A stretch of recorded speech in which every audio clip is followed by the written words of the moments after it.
যারা বলেন ফেসবুকে ভিউজ নাই, তাদের উদ্দেশ্য করে কথাটা বলতেছি। আসলে কষ্ট করে যান, একদিন সফলতা পাবেন।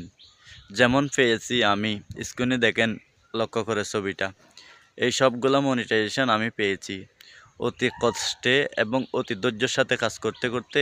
এই সবগুলো মনিটাইজেশন ফেসবুকে আমাকে ভালোবেসে দিছে। আমি ফেসবুককে ভালোবাসা দিছি, ওই জন্য আমাকে ফেসবুকে ভালোবেসে মনিটাইজেশনগুলো দিছে। এখন টাকা কামানো না কামানো, ফেসবুক থেকে আর্নিং কীভাবে করব না করব, এটা আমার ভিতরে ভিত্তি করে। কেন, আমি যদি নিয়মিত ভিডিও দিই তাহলে টাকা কামাইতে পারবো, আর যদি নিয়মিত ভিডিও না দিই তাহলে টাকা কামানো এত সহজ না। ফেসবুকে কাজ করা বাগানে মেটে কাটার থেকে কষ্ট বেশি, চাষবাসের কাছ থেকেও কষ্ট বেশি। ওই কষ্টটা যদি আপনি সাধন করতে পারেন তখন যাই আপনি সফল, সেটাই বাস্তবতা। কি বলেন ভাইয়েরা? টাইম দেন, ফেসবুক আপনাকে টাইম দিবে। ফেসবুকে টাইম যখন দিবে আপনি কখনো পিছনে ফিরে তাকাতে হবে না, সেটাই বাস্তবতা। ধৈর্য ধরে কাজ করুন। ধন্যবাদ সবাইকে। ভালো থাকুন, সুস্থ থাকুন।